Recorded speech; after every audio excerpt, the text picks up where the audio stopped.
page on the day, walk away. I'm Kevin Schuker, and this is HealthVOX. It's amazing what you can find in Grand Central Station these days. We're bringing you a great interview today, showing you some clothing made from hemp. But first of all, back to the studio. You can't do half, my crew laughs at your rhubarb and custard verses. You rain down curses, but I'm waving your hearses driving by. Streets riding high with the beats in the sky.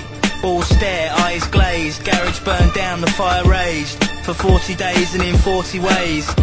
But through the blaze they see it fade. The sea of black, the beaming heat on their faces. Urges from the wastage, eyes transfixed with a piercing gaze. One hand clutching his sword, raised to the sky. They wonder how, they wonder why. The sky turns white, it all becomes clear. They felt lifted from their fears.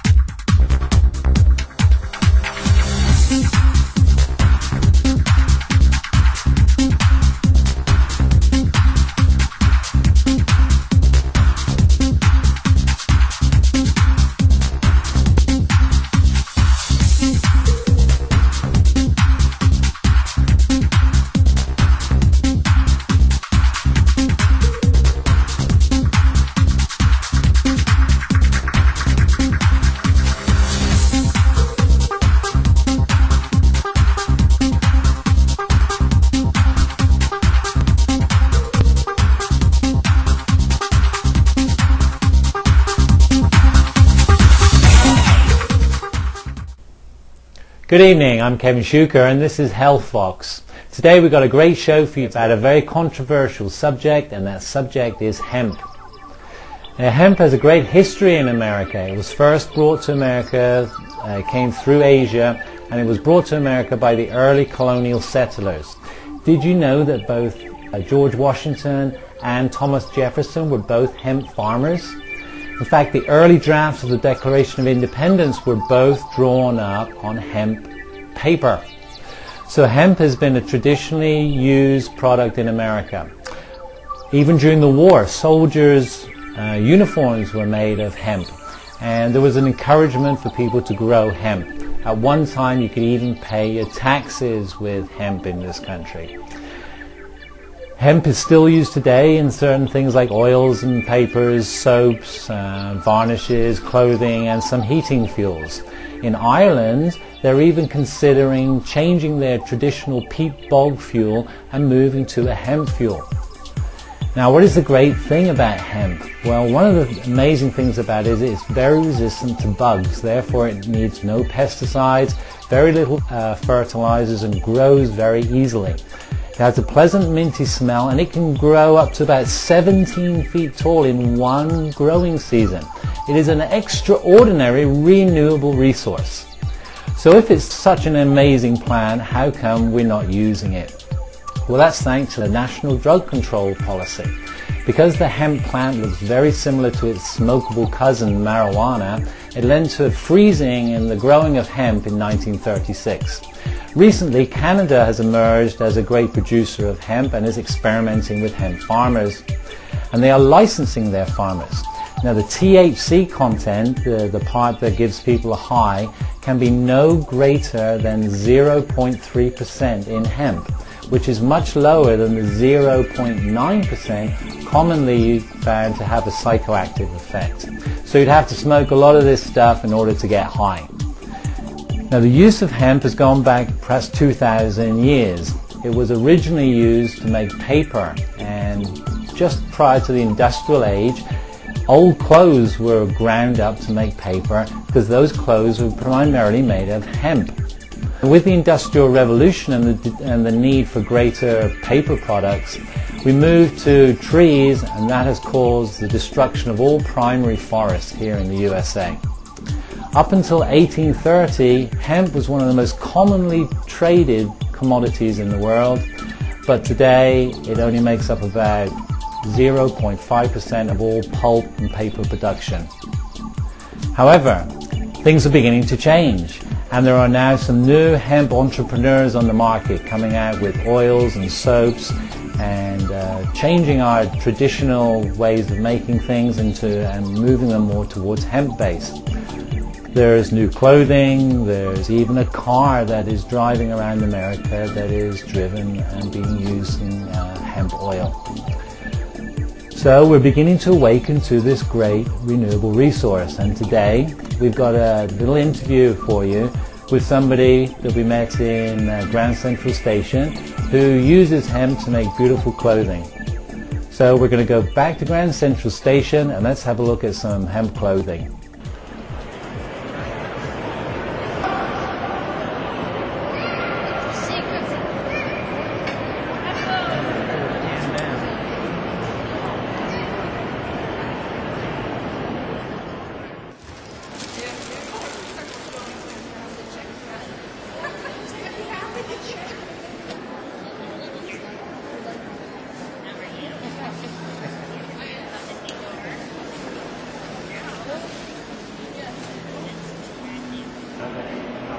How many different climates it grows in, and how efficient it actually nourishes the soil. I mean, it's a deep-rooted plant, so it actually takes nitrogen out of the soil and returns it more nitrogen to the soil than it actually uses. So in areas like our So here I am today in Grand Central Station. We're here in the Vanderbilt Hall, and I'm here with Frank and Julie, who's got some great products that are made out of hemp. So tell us, Frank, what is the difference between hemp and other natural fibers? Well, hemp is a unique plant. It can grow in a wide range of climates, and it's a very efficient user of the sun. Basically, the plant grows between 10 and 12 feet in a 3-month growing season, and that resource can be turned into a wide range of products that we can use every day as humans. I'm fortunate enough to integrate it into my clothing line, but certainly we use hemp paper for our hang tags. We use hemp ropes like they've been using for hundreds of years, and the plant itself can be turned into a really good quality seed product for human consumption, for oil, even as a building material. So it has a wide range of uses and is very efficient, grows in many different climates. So I feel like it's a great plant that we need to reintegrate into our culture. Many people may know that hemp is illegal to grow in the United States based on its association with the marijuana plant. That association is starting to change internationally. Canada, Australia, many European countries have changed their laws, making industrial hemp legal to grow so that their farmers are able to benefit from industrial hemp production, and a lot of small fledgling industries starting to grow back from that. The United States, on the other hand, is kind of tending away from that movement, really reassociating industrial hemp and marijuana rather than separating the two, and as a result, American farmers are suffering, and we're forced to subsidize these farmers rather than allow them to grow a really efficient, nitrogen-producing plant that nourishes the soil and uses very little pesticide in order to grow. So where do you get your hemp? It's not grown in this country at this moment in time? No, industrial hemp is not legal to grow in the United States. The fabric that I buy comes from China, where they've been growing hemp for thousands of years, literally. Most recently, they started growing hemp in Canada, but the Canadian market is tending more towards seed for human consumption. So some friends of mine out of Manitoba are growing a THC-free hemp plant, and they are making some really beautiful, delicious hemp food products, specifically oil, hemp nut butter, and hemp seed that is completely THC-free, non-GMO, and all organic. And they're distributing it all around Canada. And believe it or not, the United States government and the DEA is actually trying to reinterpret some legislation right now. It's actually in the courts right now, trying to decide whether that THC-free hemp seed should be legal to bring into and distribute in the United States. They've got some great information here that we're offering in Grand Central Station here in our booth regarding the benefits to the human body of hemp seed, which is second highest only to soy in protein and almost a perfect balance of essential fatty acids. So I really hope that they allow us to bring in that food product. I feel like in this day and age we really need as much healthy food as we can get. Absolutely. We certainly agree with that. Hemp seed oil being perhaps the most perfectly balanced oil for human consumption, and we certainly back you up on that. That's great. So could we have a look at these clothes? I was looking at them earlier. They feel so soft. They feel so wonderful. What do we have here? Well, I guess one of the new products that we've got out, I'm really excited about, since it's chilly here in New York these days. A 55% hemp, 45% transitional cotton, which means that the cotton that we're using is in transition to organic, being that it's grown in China. We're having to kind of relay those the specific legislation on organic material there, but this is a 55% hemp, 45% cotton fleece. You can feel inside; it's super warm and cozy. Yeah, all wonderful. machine washable. We manufacture all of our clothing in Los Angeles, so it's all sweatshop free and socially responsible. We really try to make good quality garments. This is our Paradise hoodie. Yeah, that's really excellent. And I also hear that during wartime, hemp was encouraged to be grown as a clothing, to be made into clothing because it's more durable than cotton. That is true. That is true. Interestingly enough, the U.S. government's stance on hemp has changed over a period of time. Recently, during wartime, industrial hemp was encouraged to be grown by farmers for a wide range of different items. Interestingly enough, the root word canvas, which is used obviously for canvas sails, etc., comes from the word cannabis. Oh, yeah. So the association between hemp and marijuana is a very recent one, and the U.S. government really encouraged, in fact,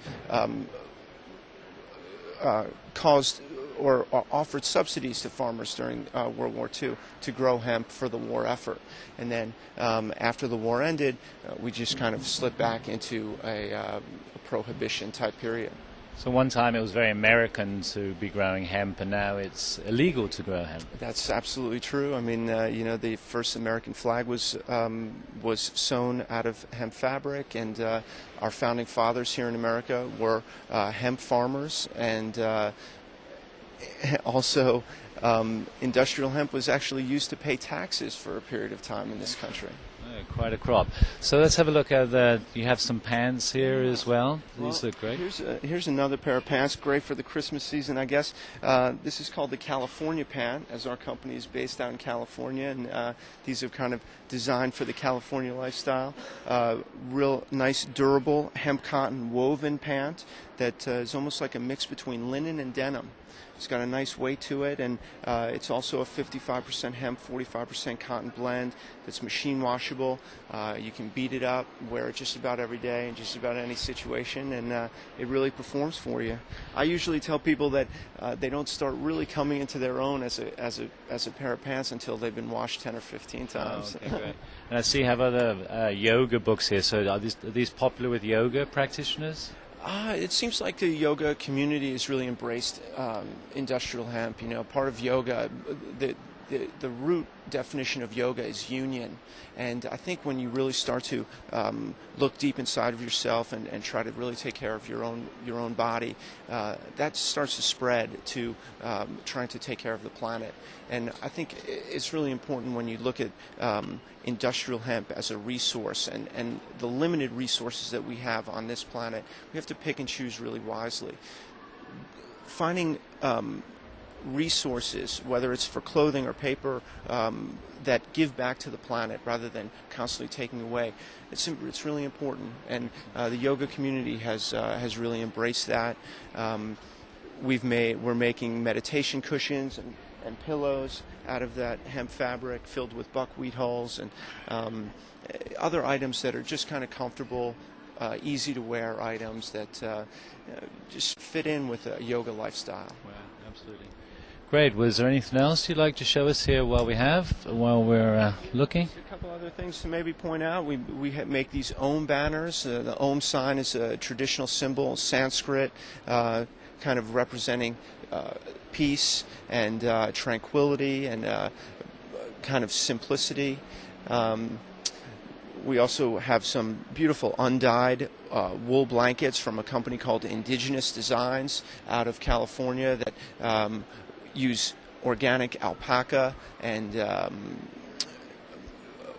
wool that is color grown, color fast rather than dyed. And if we step up here to the front, we might be able to see guayaki yerba mate, which is a South American tea that these guys have. These guys are growing organic yerba mate under the canopy in the rainforest. So basically, the more tea they're able to grow under the canopy, the more they're able to preserve the natural environment there.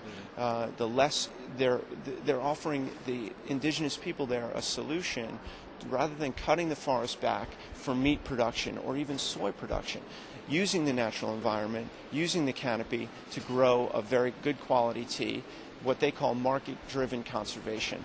And I think these are the things that we need to be thinking about in this time of globalization and world community. How are we going to integrate a sustainable solution rather than stripping these to live the incredible, fortunate life that we're able to live here in the United States? Absolutely. Well, great. Thank you very much, Frank. So this has been a great insight to see how we can use the natural resources on this beautiful planet of ours to not only feed and nourish our bodies, but we can also use them to clothe our bodies, provide ourselves with other products that are naturally based and work in harmony with us rather than against us. So I'm Kevin Schuker, and I'm here with Frank, and this is HealthVOX, part of the Bright Eyes World Health Network. Although hemp is presently illegal, steamed hemp nuts and hemp oil are illegal products. Hemp oils can be an excellent food choice as a balanced natural fat, oil or butter. The seeds themselves can be consumed and they're usually known as hemp nuts. They contain about 3% soluble fiber, 27% insoluble fiber, and are rich in chlorophyll, magnesium, potassium and sulfur. Hemp oil also has a unique feature. It is arguably the perfect oil for human nutrition. It contains 2 essential fatty acids.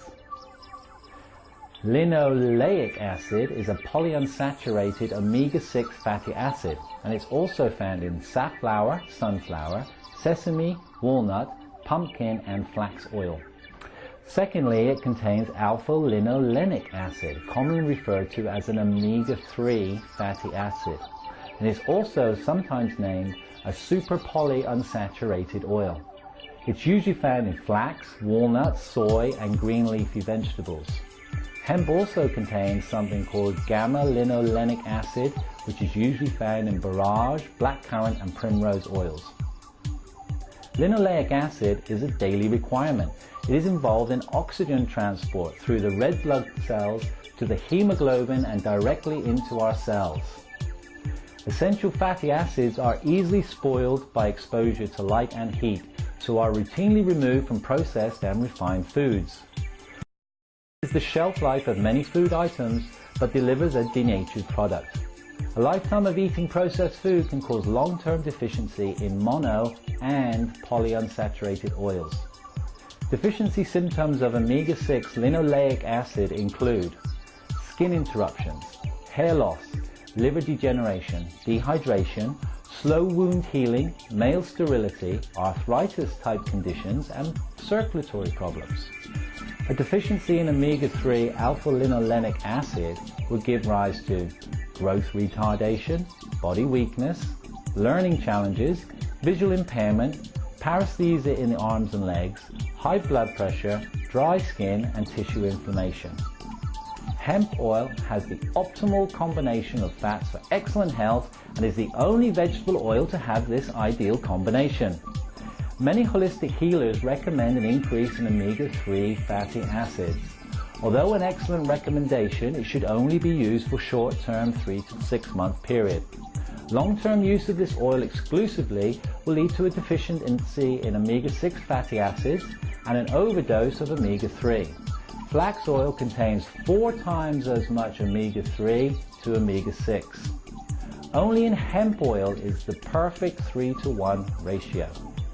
Hemp seed oils or nuts make a great addition to your fat intake and are arguably the best long-term oil for health. However, due to its unsaturated nature, it should never be used for cooking, for heat will cause it to degenerate. Remember, unsaturated oils should always be kept in dark containers, away from heat and light, as they will cause them to become rancid. If fats are important, highest quality products should be consumed. Always buy the best unprocessed oils you can afford and add them to your diet on a daily basis. It's Kevin Schuker, and this is HealthVOX.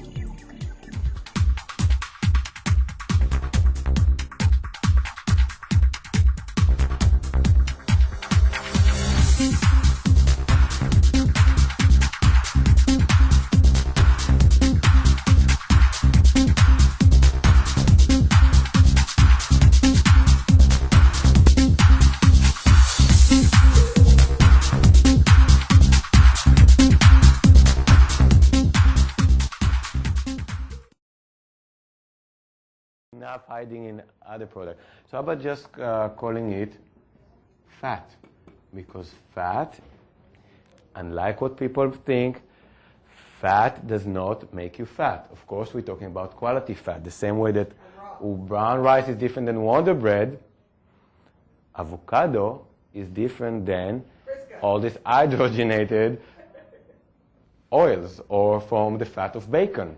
It's very different, and we do need fat. This is something that can talk to the people, because after all, people can fit this into their plates, into their diets. It's not something radical. It's not, there's so many dietary methods. Raw food, which is also called live food, and macrobiotic, and the Atkins, and Weight Watchers, and Ayurveda. And people get confused. These are all very confusing systems. They all have their pros, they all have their cons. But this is something that can talk to every American. And we can use this in order to slowly shift people into better quality foods. So, hi everybody, thank you very much. My name is Armand Roman, and I'm a playwright, performer in the East Village, and I'm going to be utilizing for the next 10 minutes some techniques and breath work and guided imagery to help us all get relaxed, and as part of that relaxation to go into a slightly altered state of awareness and focus to allow us to be more in tune and clear, in touch with our physical sensations, and also clear about certain goals or objectives.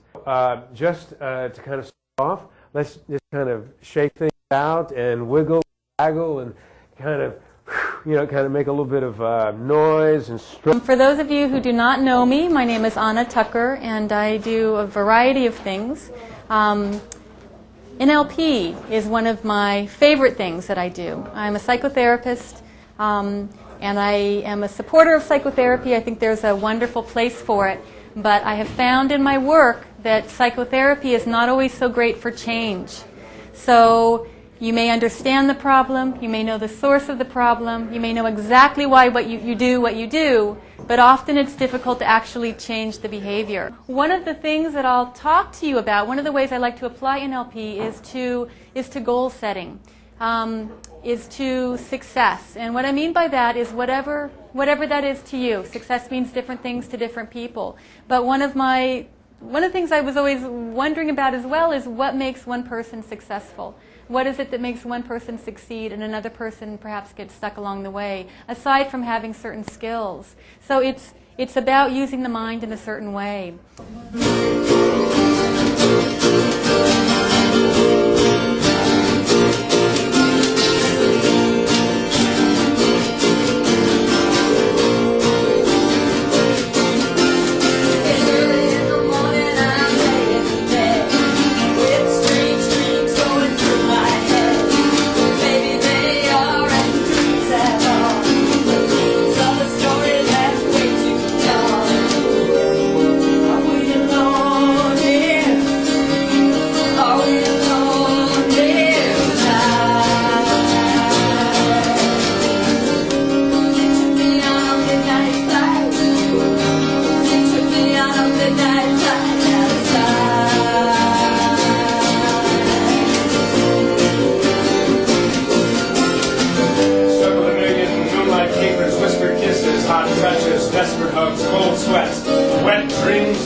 Grease Falls and Bikers, all doing the downtown thing. With the power lines, the transmission towers, the radiation, the Martian brain melts, the Mooga Mooga, the Scooby Doobies. Nobody sees the wino with no eyeballs in a withered wheelchair, riddled with 1,000 infections, a million rejections. Every time everybody's too busy gnawing on your throat, so your blood can be offered to Boris Karloff, King Kong, and the creatures from Black Lagoon. Or maybe to Allen Ginsberg, who would bless his soul, howling his way through the ashes of John Lennon and George Harrison. Another day in the pit. New York, New York, New York.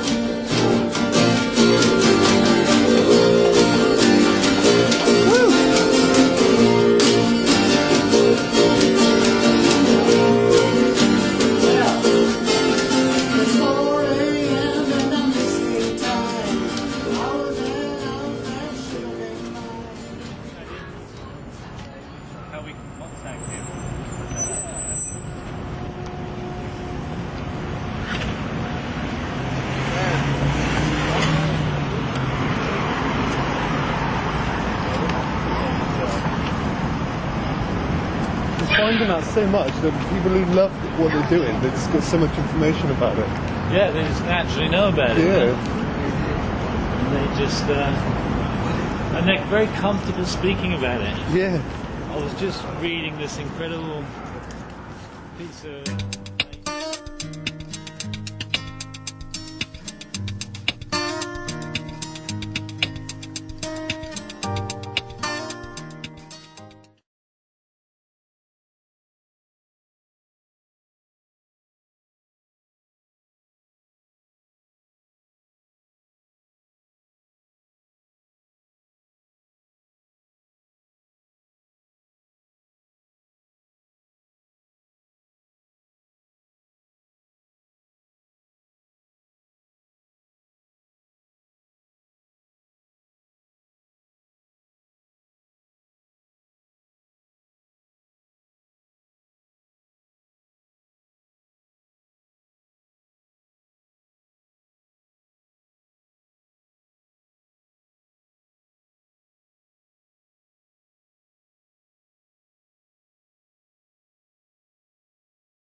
Offering liquid meditations.